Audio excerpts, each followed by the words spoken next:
Le film commence dans le district 12, un secteur dévasté et extrêmement pauvre de Panem, où la vie est marquée par la lutte pour la survie quotidienne. C'est un monde où les inégalités sociales sont extrêmes et où les ressources sont rares.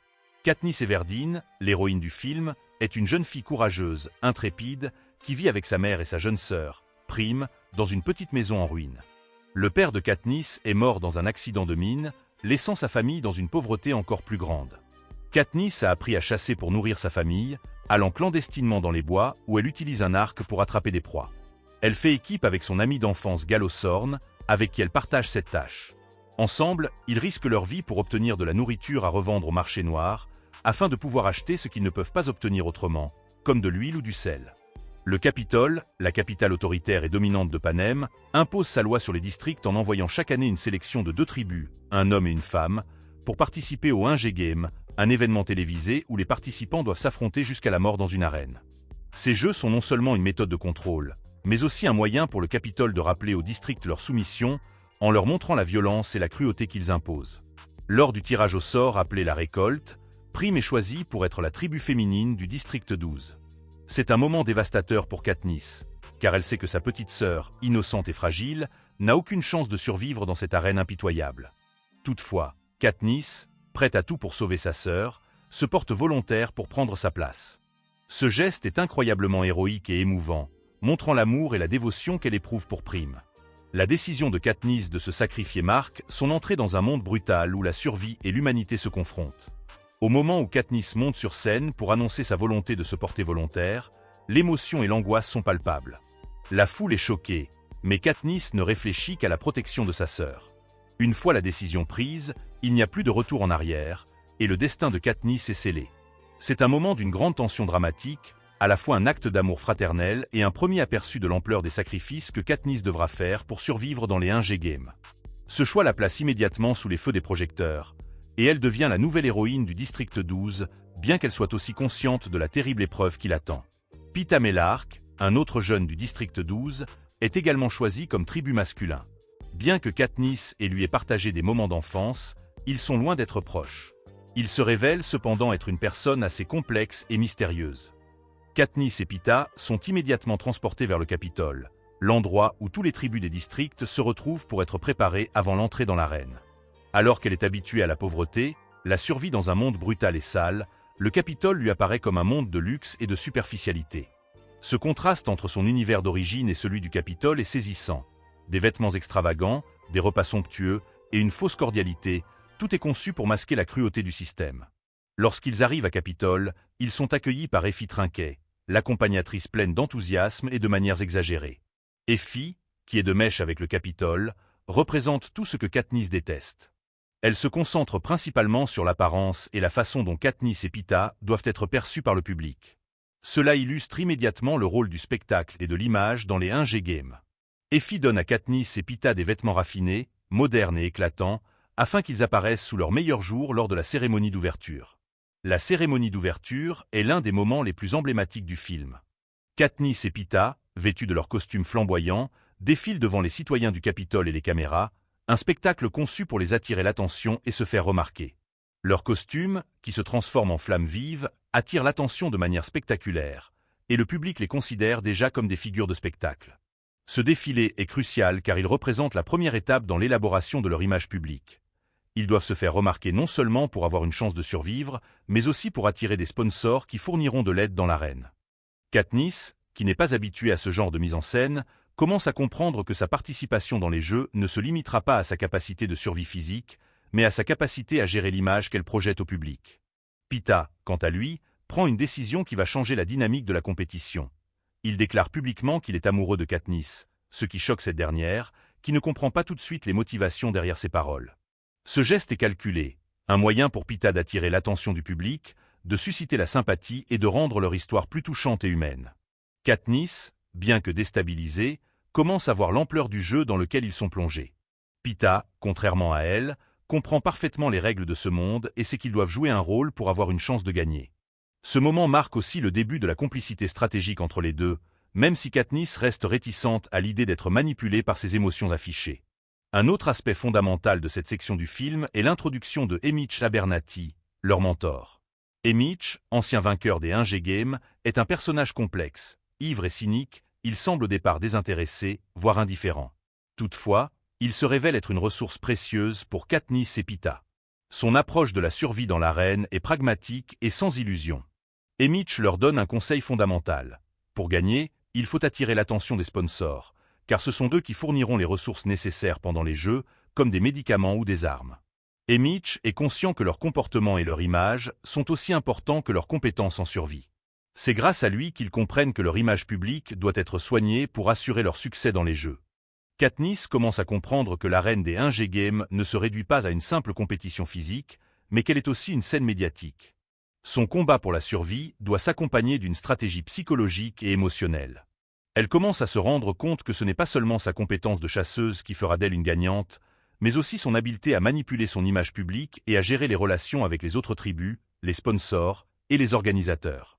Lors du soirée de préparation avant leur entrée dans l'arène, Katniss, Peeta et les autres tribus sont soumis à des entraînements intensifs où leurs compétences en combat, en stratégie et en survie sont testées.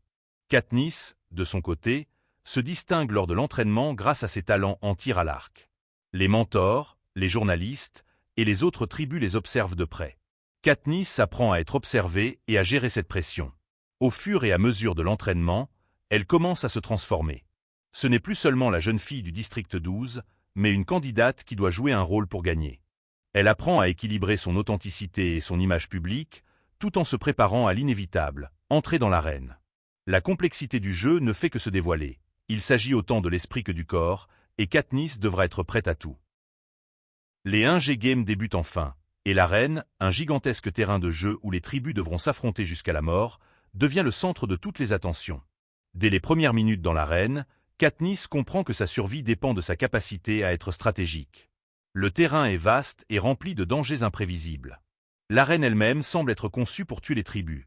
Pièges naturels, météo extrême et créatures modifiées seront autant de menaces qu'elle devra affronter. La menace immédiate est la course vers les cornucopias, une énorme pile de fournitures disposée au centre de l'arène, où chaque tribu doit courir pour s'armer et récupérer des ressources. Les tribus se battent férocement pour obtenir des armes et des provisions. Ce moment souligne immédiatement la brutalité de l'arène. Il ne s'agit pas seulement d'un jeu, mais d'un combat pour la vie où les alliances se forment et se brisent à une vitesse impressionnante.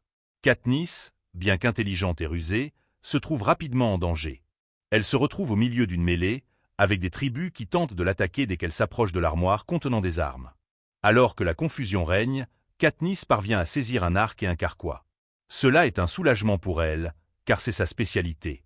Le tir à l'arc est l'une de ses plus grandes compétences, et elle sait que l'arc lui donnera un certain avantage pour combattre à distance. Ce moment est crucial. Katniss montre dès le début de l'arène qu'elle est pragmatique et réfléchie, en choisissant d'échapper à la mêlée plutôt que de se jeter dans un affrontement direct. Cette décision reflète bien son caractère. Elle préfère l'intelligence et la stratégie à la brutalité. L'arène est également un terrain où la nature elle-même est utilisée comme une arme par le Capitole. Très vite, Katniss se rend compte qu'il ne s'agit pas seulement d'un combat entre tribus, mais d'une bataille contre l'environnement. Le climat change de manière imprévisible. La chaleur intense et les orages violents deviennent des pièges mortels. Katniss apprend à utiliser son environnement à son avantage pour se cacher et se protéger. Elle grimpe dans les arbres pour éviter les tribus, se cachant des prédateurs humains tout en analysant le terrain. Peeta, lui, choisit une autre approche. Plutôt que de se cacher, il tente de se joindre à une alliance avec d'autres tribus, dont Rue, la petite tribu du district 11. Mais Katniss, qui surveille l'évolution des autres tribus, comprend que cette stratégie est risquée, car les alliances dans l'arène sont souvent temporaires et opportunistes. Les alliances entre tribus sont fluides, et le seul objectif commun est de survivre. Peeta et Katniss sont loin d'être les seuls à chercher à survivre, et cette réalité devient rapidement évidente lorsque les autres tribus commencent à se battre entre eux, parfois sans pitié. Au fur et à mesure que le jeu avance, Katniss se retrouve seule, et elle doit prendre des décisions difficiles pour survivre. La peur de mourir est omniprésente, mais il y a aussi un sentiment de solidarité qui se tisse lentement entre Katniss et Peeta. Bien qu'ils ne soient pas réellement en couple, leur relation prend une tournure intéressante. Peeta, bien qu'étant désespérément amoureux de Katniss, joue son rôle de manière calculée, en se montrant gentil et empathique, mais aussi prêt à se sacrifier pour elle. Leur alliance se transforme progressivement en un véritable partenariat, mais l'aspect stratégique reste central. Peeta et Katniss savent que leur survie dépend de l'image qu'ils projettent et des alliances qu'ils peuvent établir dans l'arène. Au fur et à mesure que les jours passent, elle se rend compte que la survie ne repose pas seulement sur la force physique, mais sur une stratégie intelligente et une adaptabilité face à des circonstances imprévisibles. Elle prend du temps pour se cacher et s'observer, notant les mouvements des autres tribus, en particulier ceux qui forment des alliances. Katniss sait qu'elle doit éviter les confrontations directes, en particulier avec les tribus les plus forts, et choisir avec soin ses moments d'action.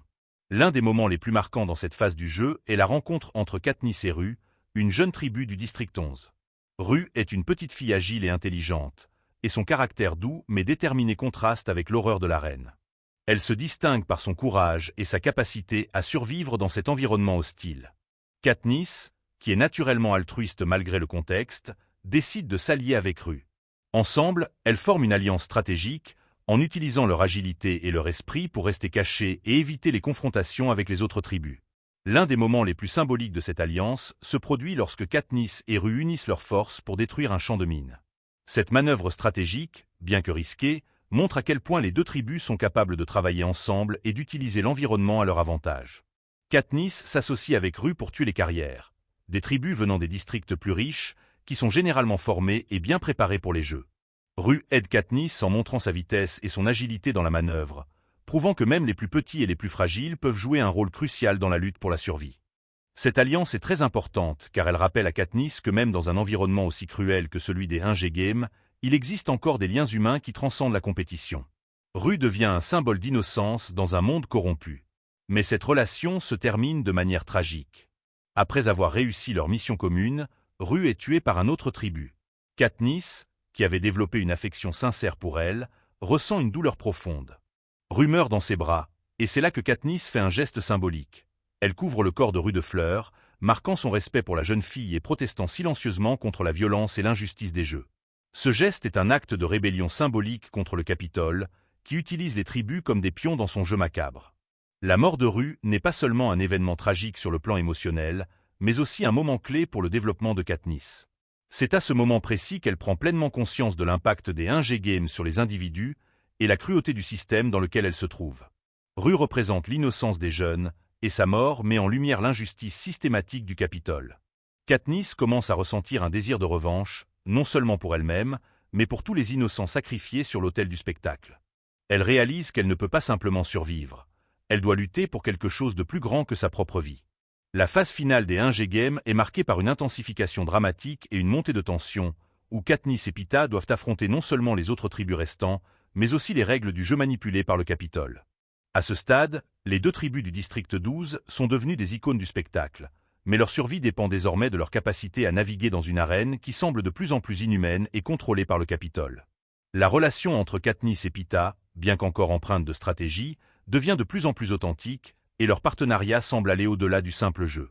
L'une des premières grandes tensions dans cette phase se produit lorsque Cato, le tribut principal du district 2, devient la dernière menace réelle dans l'arène. Cato, bien qu'étant un excellent combattant, représente aussi l'antagonisme systémique. Il est le produit du système, et sa survie est la preuve de l'efficacité cruelle de la reine. Les tribus doivent maintenant se battre non seulement pour leur vie, mais aussi contre l'injustice du système qui veut imposer une survie à tout prix. Dans cette phase, Katniss et Peeta continuent de jouer sur l'image publique, mais leurs actions deviennent de plus en plus réelles. Ils ne se battent plus uniquement pour les spectateurs, ils se battent l'un pour l'autre, et cette dynamique de solidarité devient plus forte. Leur relation se transforme en quelque chose de plus intime et complexe. Katniss commence à reconnaître que la situation dans laquelle il se trouve dépasse le cadre de la survie dans les jeux. Elle est une lutte pour l'humanité elle-même, contre un système qui déshumanise et détruit les vies. L'un des moments les plus marquants de cette phase est le dernier acte de défi contre le Capitole. Tout en jouant sur les émotions du public pour renforcer leur image d'amant tragique et héroïque.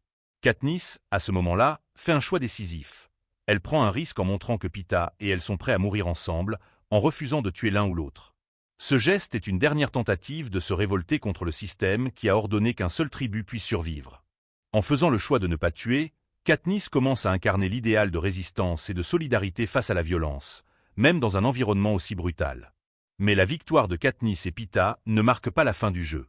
Bien qu'il soit déclaré vainqueur, cette rébellion contre les règles du Capitole est perçue comme une provocation. La tension entre le Capitole et les districts monte alors de manière significative. Katniss, bien qu'héroïque aux yeux de beaucoup, devient une cible du système qu'elle a défié. Elle commence à comprendre que sa victoire dans les jeux a des conséquences bien plus vastes. Elle n'est pas simplement une survivante, mais un symbole de la rébellion qui ne fait que commencer. À la fin du film, alors que Katniss et Peeta retournent à leur district, leur statut de vainqueur est teinté de méfiance et de peur. Ils savent que le Capitole ne restera pas inactif. La fin de ce segment montre les premières fissures dans la façade d'un système de pouvoir absolu. Katniss devient une figure clé d'une rébellion potentielle. Alors que les tribus victorieux sont célébrés, l'ambiance générale est lourde, emplie de la crainte d'une guerre à venir.